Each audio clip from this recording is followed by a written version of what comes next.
bring it back. I just wasn't sure. Whenever she didn't have the change. Yeah, I'll pull up the change here from ISB site real quick. I just turned you off because you were. Yeah, I'm talking. ready. Want it back on? She just turned it on. She just, yeah. Good evening. We will call the meeting to order. This is the time and the place for the regular board meeting of the Marshalltown Community School District. Welcome to those of you joining us here in person. Welcome as well to anybody who might be watching via the live stream. We'll do introductions of the board members here before we get too much farther. Starting to my left, Karina Hernandez, Maria Morales, and Leah Stanley. And to my right, Zach Wall, Elizabeth Wise, and Sarah Faltis. To my left here at the center table, Dr. Theron Schutte, the Superintendent of Schools. To my right, Mr. Randy Denham, our Board Secretary, and I am Sean Heitman. We've got a pink sign-up sheet there on the speakers table for anybody who wants to address the board during public comment time. You will be given 5 minutes to speak to the board. Please understand that Iowa law prohibits the discussion of specific employees of the district or their job performance. Also, in accordance with board policy, board members will not respond to comments so that we can comply with open meeting laws. With those matters out of the way, would you all please join me in reading the mission statement of the Marshalltown Community School District? We develop learners who have the knowledge, skills, and positive mindset to successfully pursue a meaningful future through personalized learning experiences. And please stand as you're able and join in the Pledge of Allegiance.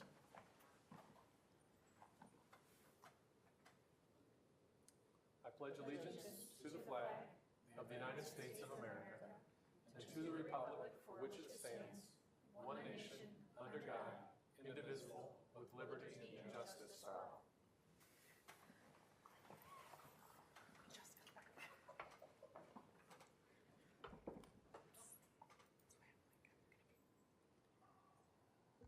Are there any changes to the agenda tonight? Yes, we have one interagency agreement that we've added, which is for special education contract with the Waverly Shellrock Lied Center, or Lead Center. Is there a motion to approve the agenda as amended? So moved. Second. Faltis, Wise, all in favor, say aye. Aye. Opposed, say no. Motion carries 7-0. No recognitions tonight, right? Correct. So we'll move on to the consent agenda where we've got minutes from the September 3rd board meeting. Jackie, anything to note in personnel? Okay. In looking at interagency agreements and contracts, we've got statewide voluntary preschool program agreements with Bobcat Academy, with St. Francis, and with the YMCA for the 24-25 school year. A renewal memorandum agreement with the City of Marshalltown for the school resource officer for the 25-26, 26-27, and 27-28 fiscal years. A renewal quote from Navigate 360 for a 12-month subscription, and the attestation form for the personal responsibility education program, as well as the special ed contract with Waverly Shellrock.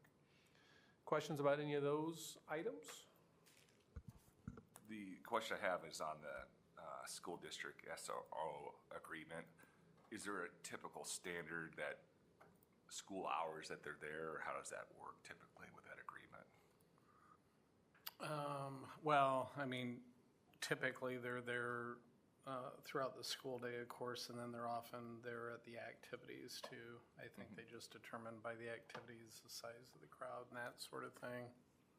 Okay. So it's a pretty, we work closely with the police department on that, so there may be some occasions where Logan's services are desired by the police department for training or other things, so we just work with them on those items.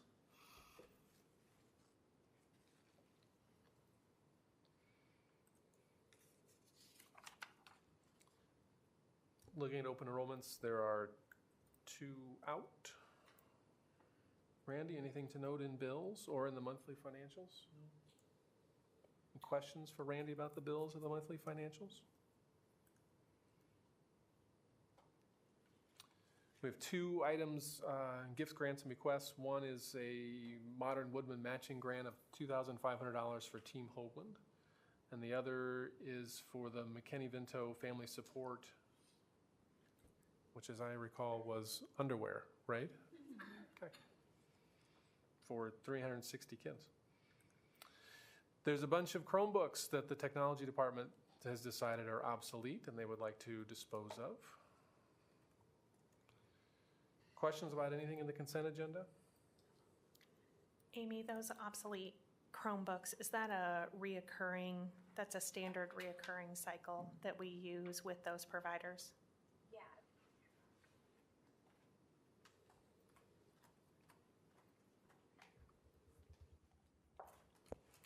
Anything that we have deemed obsolete is part of a replacement cycle that we have previously set for every 4 years, but these devices are actually mostly older than 5 years old. So we try to fit them in where we can with younger kids and loaner type of situations for kids who break their devices before we actually move them out. So they are obsolete to us. Okay, thank you.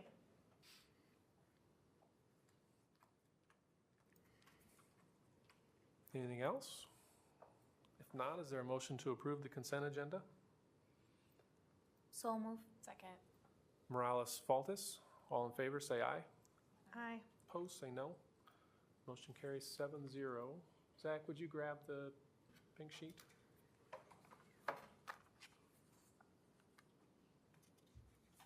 I saw just Becky. Just Becky. Becky, come on up.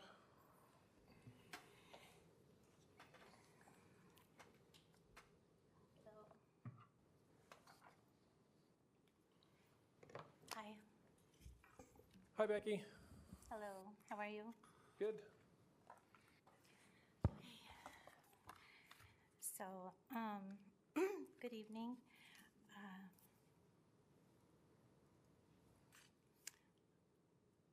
Let me grab my glasses.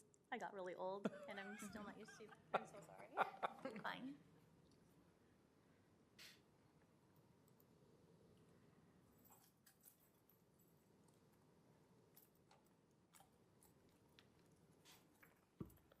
Normally, I just can't read my own writing, but now I really can't read it.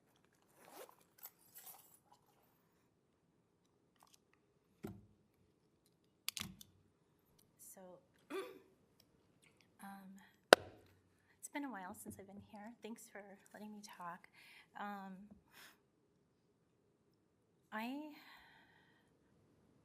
I'm coming tonight. I've got a few compliments and a couple of concerns. And I just first wanted to say that,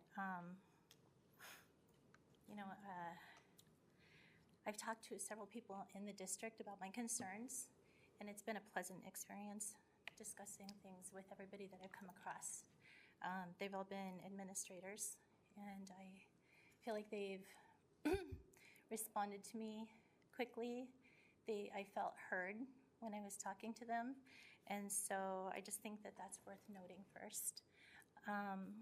Next, I have some concerns about some of the policies, mostly the tardy policy at the high school.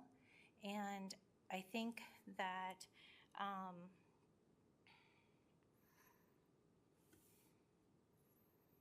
some of the policies, I don't know if they've been, I believe that they've been changed without being brought to the board. And I might not understand how that works. But my understanding from years ago that if a policy is to be changed, that it needs to be brought to the board and then voted upon. And I understand that there's all kinds of loopholes and ways around those things. But ultimately, I just want to bring it up so it might be a conversation.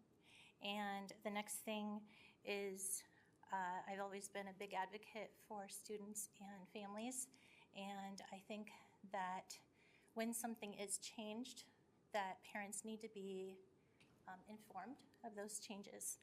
And so right now, when I am reading the attendance policy and for tardies, that is not congruent with what the state law is for the attendance, which probably has happened recently.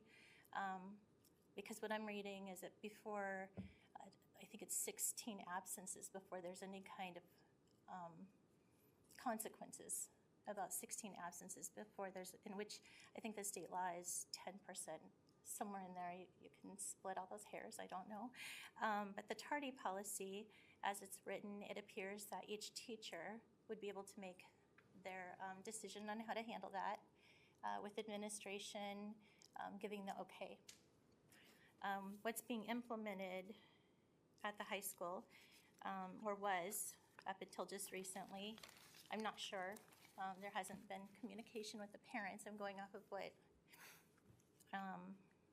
I was told. My son goes to the high school, and just, he's not having an issue.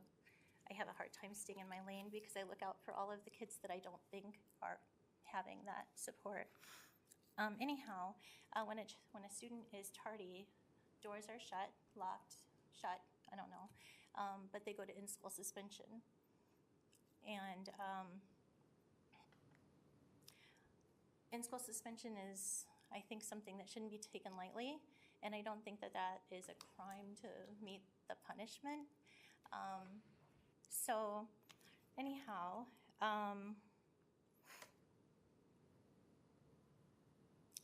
this has been communicated that the students would go to the in-school suspension if they're late, and this has been told to them in the morning announcements through classroom teachers, and there's been signs on the doors. And when I asked who developed the policy, I was told the three of us administrators, that the teachers and the admin love it. I'm not sure what parents and students think about this, and I'm not convinced all teachers like this either. Years ago, this was implemented, something like it, with a former principal. And I remember I had a son that was in early morning math class. Each one of my 6 kids are completely different. And this kid I had to pry out of bed in the morning. And he went to early morning math.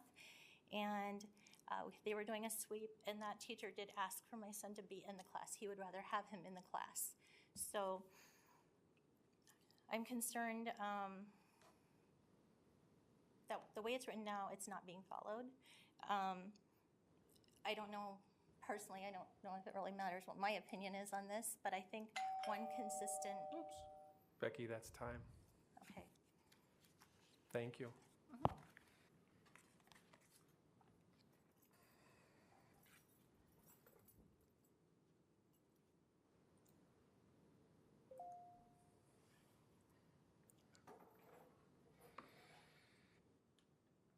Dr. Schutte, you want to introduce the new, at least Yeah, we have a couple of Two our of our student new school board student reps? school board reps. Why don't you guys come on up? We actually have a place for you at the table up here. So we're excited that we have 4 new student school board reps and 1 returning school board rep who won't be with us in person until second semester due to a class at MCC, but will be helping organize presentations. So we've got 2 here. I think Charlie Gilbertson will be showing up a little bit later. He had a work conflict but said he'd try to get here and we'd give him an opportunity. But if the 2 of you young ladies could introduce yourselves to the board, tell us a little bit about yourself, school, future aspirations. All 5 of the students are seniors this year. So. Hello, good evening. My name is Caitlin Yepes, and my parents are Myra and Carlos Yepes. I am a 12th grader, and a few things that I'm in, I had to write them down because it's quite a bit. The year can definitely get a little busy, is cross country, track, wrestling, health careers club, interact club, NHS, Phi Theta Kappa Honor Society, and I would like to pursue a degree in dietetics and nutrition after high school. Hello, my name is Lei Gig Pa. I am a senior at Marshalltown High School, and my mom's name is A. Lei. Some extracurriculars I'm involved in are math team, speech and debate, as well as National Honor Society, outside of school, I like to volunteer at Unity Point every week. And after high school, I plan to go to a 4-year university and major in biology, hopefully get into med school to pursue anesthesiology. Sander, come on up. Perfect timing.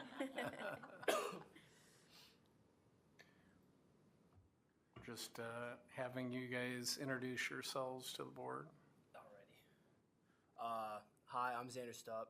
I participate in baseball at MHS. I'm a senior this year. I'm actually late. You can actually move the microphone. Oh, can I actually move that? Oh, fantastic. That is fantastic. Yeah, I participate in baseball at MHS. I also participate in National Honor Society. I'm actually late because I was at an MCC class. I had a lab for physics. I'm a dual enrolled student, going to graduate with my engineering transfer degree. So, yeah. Sorry guys. Future aspirations? I want to be an aeronautical engineer, and I plan to attend the University of Iowa State. The Iowa State University. Yeah. Well, you guys have permanent positions over there. So in the future, you're welcome to sit there tonight or in the future.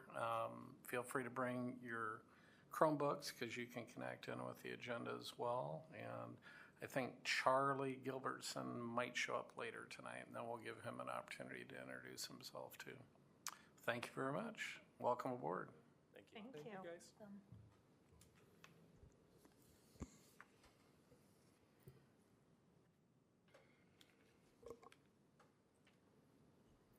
Bree?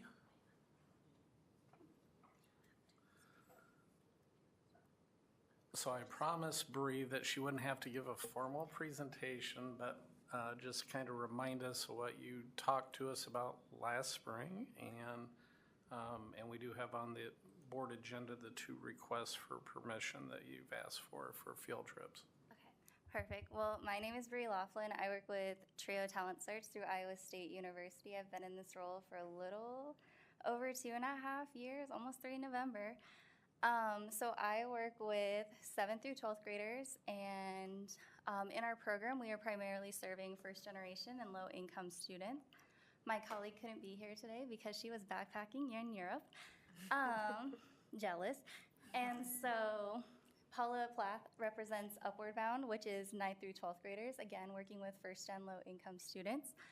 Our particular visits that we are asking for board approval, just like to give students further college experience through college visits in in-state and out-of-state institutions. So we've got one trip that will be UNI, University of Iowa, and then another trip that'll be out of state, but just across the river to Omaha, right? Yes, correct. And the UNI U of I trip is an overnight trip, right? Yes. So those 2 visits are TRIO-specific visits because, a little background, there are 8 federal TRIO programs, so we are federally funded. And TRIO programs are available at the college level depending on the college. So these particular visits kind of give exposure to what TRIO looks like at those 2 institutions. Questions? Do you have any idea how many kids will be going? We have slated for 40 students in total, but with Upward Bound and Talent Search, about 14. Okay.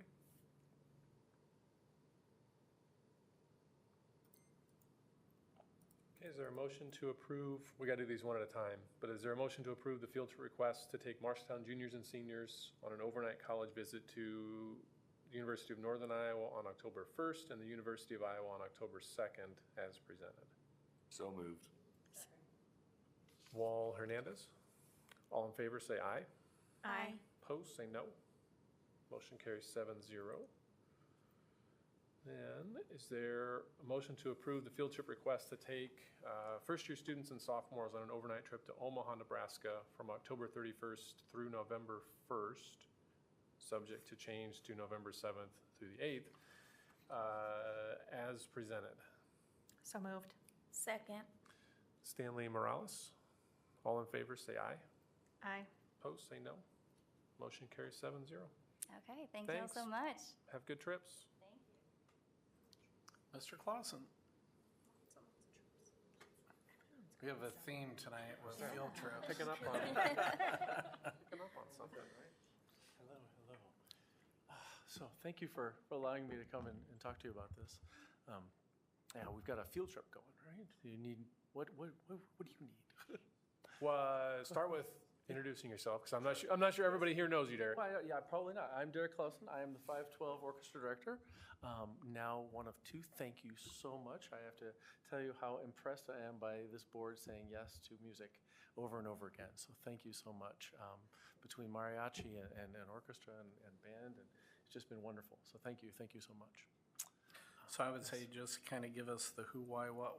Yeah, sure, exactly. I would like to take the students to Chicago, see the Chicago Symphony Orchestra. It would be an overnight trip that would take hopefully the majority of students, depending on how much we can fundraise and who can afford to do that sort of thing.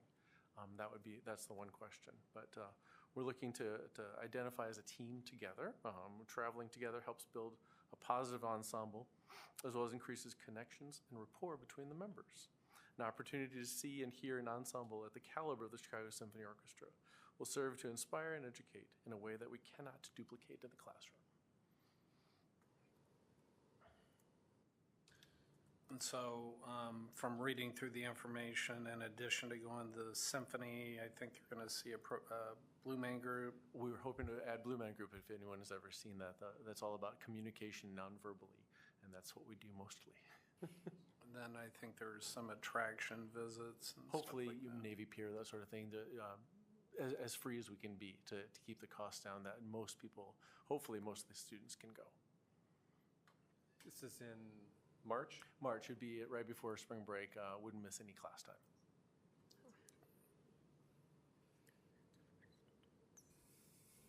And you're thinking 40 students? That's what? I'm hoping, this yeah. is. Okay. We're going to try to do 2 fundraisers to keep the cost as low as we can for everybody. How many high schools do you have in orchestra? How many high schoolers? Right now, 50. Okay.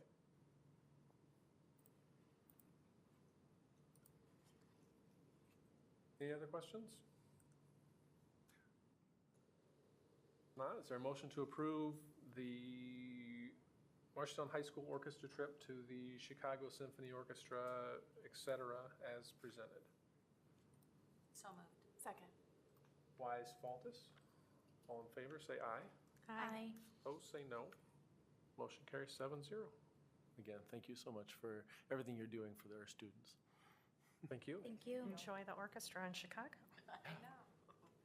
If you want to come. I was gonna say, you need parent volunteers. Chaperones.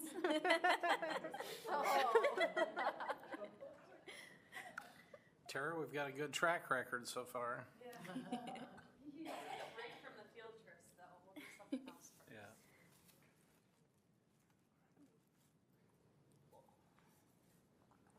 All right, good evening. My name is Tara Gray. I'm the FFA advisor at the high school, and I'll let Austin here introduce himself. I'm Austin Taylor. I'm the vice president of the Marshalltown FFA chapter. We have 2 things that we'd like to talk to you about today. The first one is our POA. My 2 officers last year reported on this as well. This is our working document throughout the year. So to be an FFA chapter, we have to send this on to the state. These are our activities that we have planned. So this was put together by this year's FFA officer team on what they hope to accomplish this year at the district. So if we can scroll down to page 17, I think. Maybe I got it right. Yeah, there we go. So the POA is broken up into 3 standards. Growing leaders is the first one, and I'll let Austin talk just a little bit about some of these activities that we're going to do to fulfill the growing leaders category. In our growing leaders section, the first thing we have is the Green Hand Fire Up, where we have a bunch of kids who are interested in FFA and Intro to Ag. We have them go to Nashville Plainsville this year. Plainsville. At 8:45, and they'll learn all about FFA, the quality standards, what it takes to be an FFA, and what you'll do. And this year, we're slated to have about 15 new members attend that as well. So, and then our next, if you want to just keep scrolling down, I don't know who's scrolling. There we go. All right, go ahead. Our next thing would be the North Central District Convention, where this is after sub-districts. Everyone that has won a competition in there, or ETA, they would go from sub-districts to districts, and this is where we would all compete in our various competitions to hopefully win and make it to the state level. And you can see each of these have goals with them. Our officer team is very high achieving for this year, and they want 75% of our members at districts to go to state, which is tough for our district. But next one, thank you. Our next one is the Iowa FFA Leadership Conference. This is after districts, so all 6 districts in Iowa, everyone who has won will move on to the Iowa FFA Leadership Convention to compete in their contests. And there will be that, as well as a career fair there for FFA members to explore certain career areas that they would like to go into the future. Scroll. National Convention is the last thing in the line from sub-districts, districts, state to nationals. Everyone who has won from state will then go to nationals to compete in their competitions. There will be that, as well as even bigger career fair, as well as a bunch of other industry tours. Yeah. Mm-hmm. Is that always held in the same? It's in a rotation. I think Indianapolis has it until 2028. I could be wrong, but at this point, the FFA has grown so large that I don't think there's another city in the country that could house all of us. Last year, we broke records with 84,000 people in attendance, and I know I had to call, I think, 7 different hotels to find us a hotel room. They normally book out the day after National Convention's over. Mm-hmm. So. Our dance revolution is something that we like to host before either prom or homecoming, which this year we're choosing homecoming, for members to be invited, as they can take a friend along with them to learn certain line dances so that they can use in homecoming or prom. Next. Our degree advancement ceremony is something that we do to honor members that have achieved their green hand degrees or chapter degrees. This is something that they'll get year after year in FFA. Green hand degree is your first year in FFA, which you will meet all the quality standards just by taking Intro to Ag. Mm-hmm. Our National Ag Career Day Fair is something that we'd like to host and get a bunch of businesses as well as a bunch of vendors to come to the high school to set up stations to where kids can then go in and talk to them based on what career paths they'd like to choose in the future.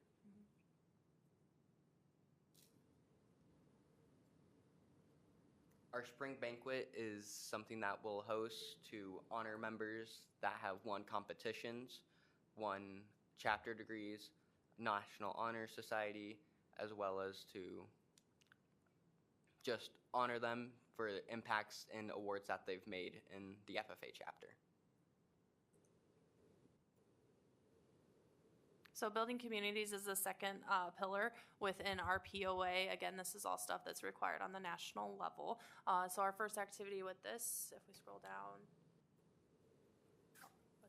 Our legislative symposium is something where we reach out to senators and legislators to where we will choose 9 members to attend and go to the Capitol to learn more about legislative work and what they do there. And this is put on by the actual Iowa FFA Association, so this is just something that we participate in.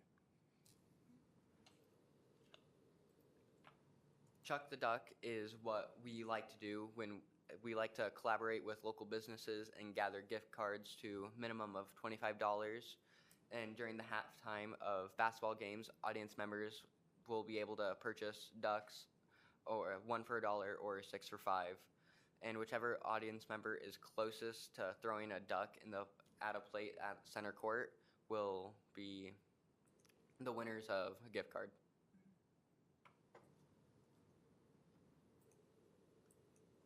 Our gourmet FFA popcorn sales is something that the National FFA sells to chapters who then can sell them out to their local community to make money and just profit in general.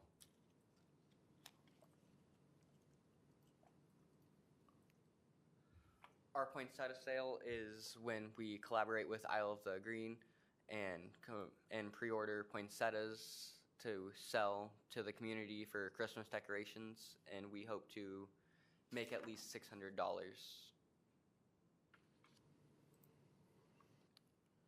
Roadside cleanup is something that we do twice a year. It's when our FFA chapter, which has adopted a section of Highway 30, to maintain it throughout the year and conduct fall and spring cleaning to maintain that section.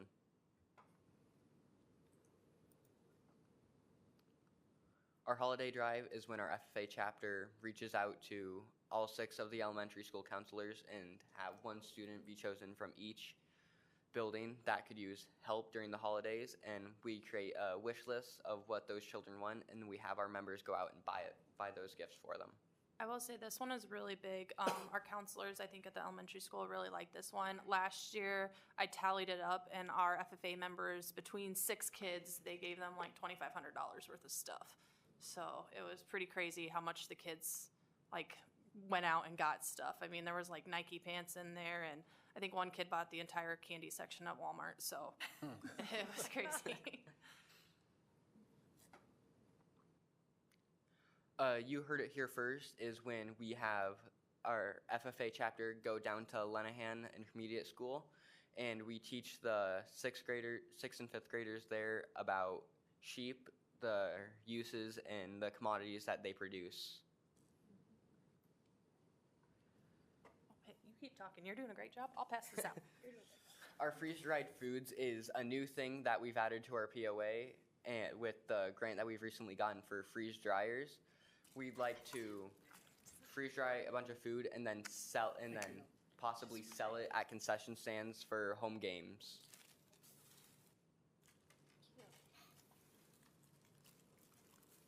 In front of you, you have Jolly Ranchers, Skittles, as well as Nerd Gummy clusters. Which one's the Jolly Rancher? The big ball. The big one's a Jolly Rancher, right? Yeah. Yeah, the kids have loved this. Austin and like 3 other boys have been coming in at 7:45 every morning to throw different candies in there. We just started to experiment with fruits. That did not go so well, but we'll get the settings right there eventually. But I think these boys come in early because I figured it out. Their class is right after lunch, which is right when the candy gets done, if they're there on time.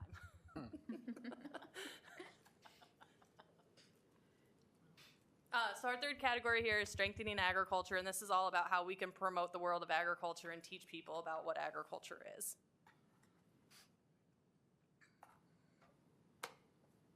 Our tailgate is a new thing that we'd like to host this year in the parking lot, in the El Portal parking lot. Mm-hmm. We want families to come and just serve a potluck style meal, as well as we want to reach out to past alums of FFA. I mean, we're only really 2 years out, but we have a good crew that just went to college, and we'd like to invite them back to see the new facilities. So, our 8th grade exploratory days are days where we choose a group set of members, usually our officer team plus 2 more, and we go to the Ag exploratory class at Miller Middle School, and we showcase them stuff about ag, as well as competitions that you can do in FFA. I think our most recent one was when we went there and showcased our conduct of meetings. And we end this with a big game of dodgeball against the high schoolers versus the middle schoolers.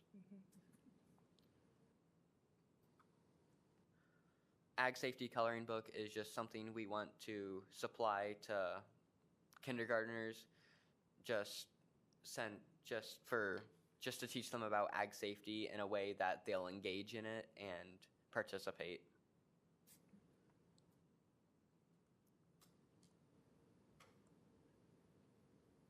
Ag in a classroom is something that we've been trying to do.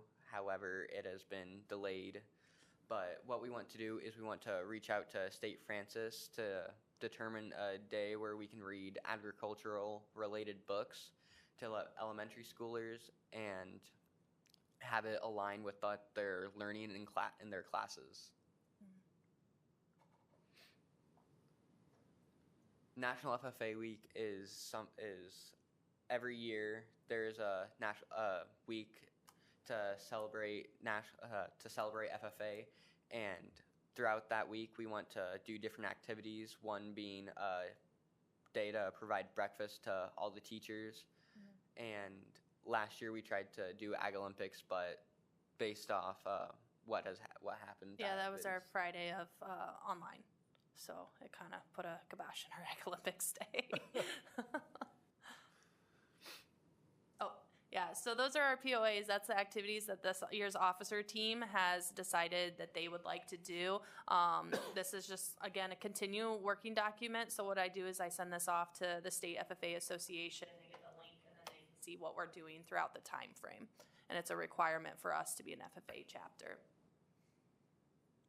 Does anyone have any questions? Tara, can you walk the board through the evolution in the last 2 years of the program in terms of how it's grown from when you started as halftime? Yeah, crazy actually. Erica Malloy came on this year, and so she's teaching two sections right now of the Intro to Ag class, and I have one section as well.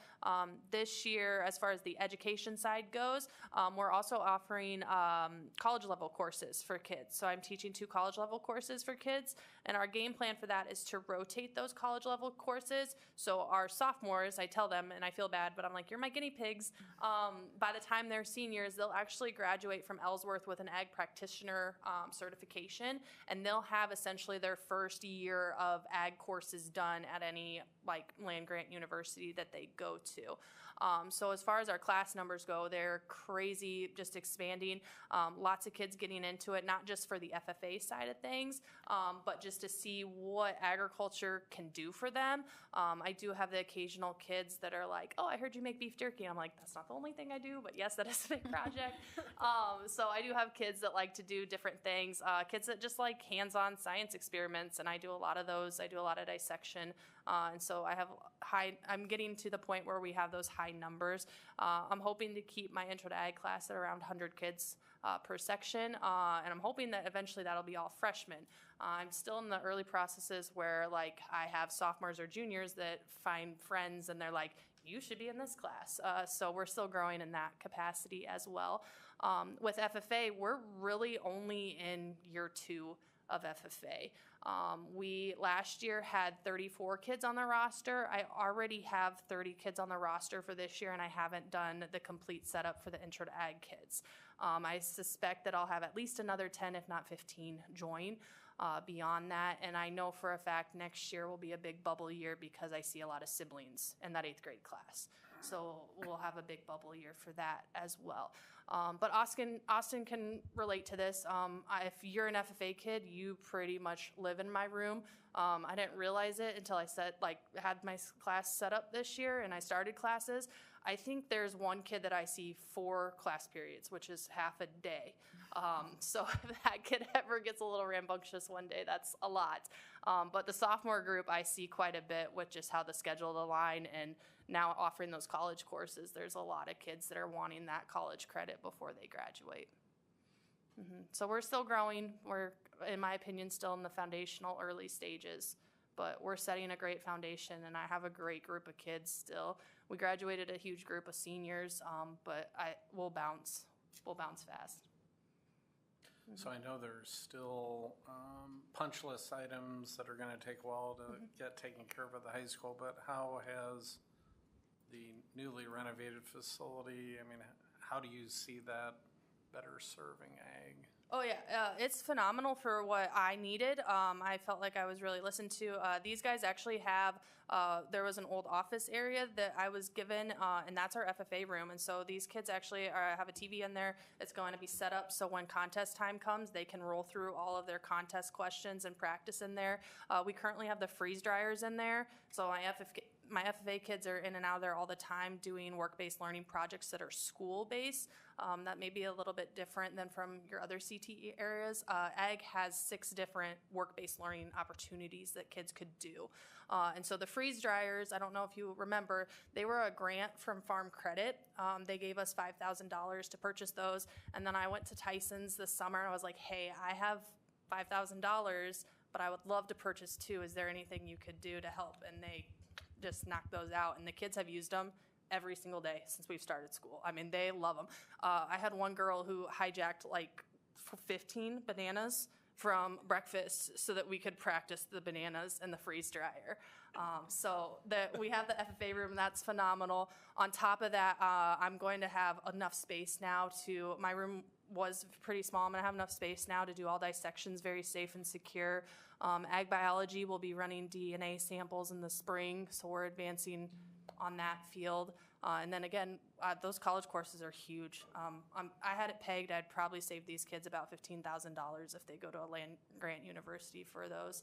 And then I also have a storage room now that I can lock kids out of so I can safely put all chemicals and sharp tools away. So that's a big deal too. Mm-hmm. Any other questions from anybody?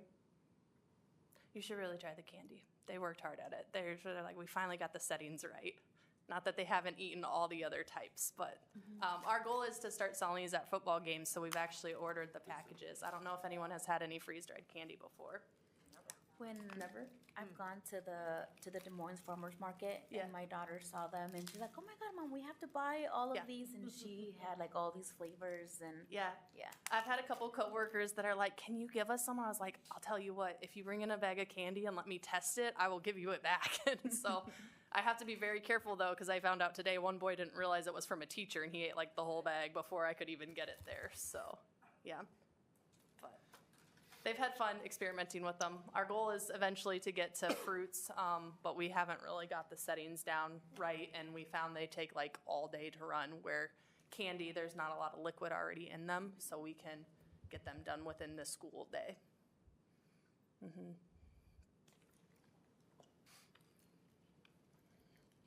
it's very good. I tried it. Very good. Nice job. Yeah.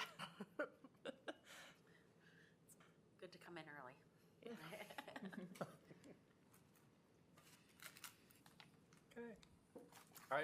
I would say I'm always impressed with the amount of, it's just the sheer number of activities and things that you guys have put together. So. Yeah, and we have to, by the FFA rules, we have to do 15 of those activities, but there's a lot that the kids like to pull in, and like I said, a lot of my FFA members live in my room, so it's nice. Mm-hmm. Okay, you want to tell us about your trip now? Yeah, I think there should be a itinerary laid out for that. So this year for National FFA Convention, we're actually going to go down a day earlier because the Iowa FFA Association has asked one of our students, Heswa Mendoza, to be the representative for Iowa for the Spanish-speaking creed. So that is the FFA creed is a 5-paragraph. You have to recite it the whole way, and you have to be a fresh